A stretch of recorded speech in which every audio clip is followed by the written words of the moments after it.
Non ce l'ha fatta a reggere a tanto dolore Gaia, la mamma di Irina Bacal, scoppiata in un pianto a dirotto sulla bara bianca. Al suo fianco la zia e la sorella di Irina, un addio straziante. In tanti a Conegliano hanno voluto partecipare al rito ortodosso del commiato celebrato nella chiesa cattolica dei Santi Martino e Rosa. Un mesto silenzio aveva accolto l'arrivo della salma di Irina Bacal, giovane donna uccisa dall'ex fidanzato il 19 marzo a Formenighe di Vittorio Veneto. All'ingresso la benedizione.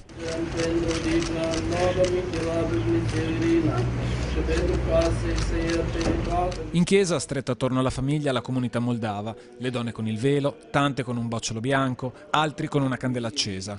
A Irina e a Nicola, il bambino che aveva in grembo, il saluto commosso del parroco padre Guglielmo Cestonaro. Un saluto alla cara Irina, che oggi è arrivato in mezzo a noi assieme al suo piccolo Nicola. A rappresentare i loro concittadini presenti anche i sindaci di Conegliano e Vittorio Veneto, una cerimonia semplice, scandita da preghiere e riti.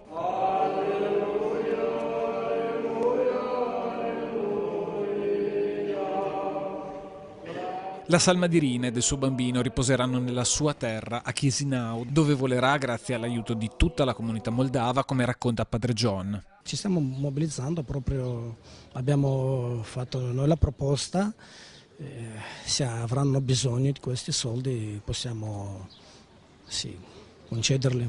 All'uscita dalla chiesa il lancio di palloncini bianchi e azzurri in un cielo terso di primavera e poi il pianto incontenibile di una mamma e di una nonna che hanno perso la figlia e il nipotino che ancora non sapevano di avere, strette dall'abbraccio di una comunità.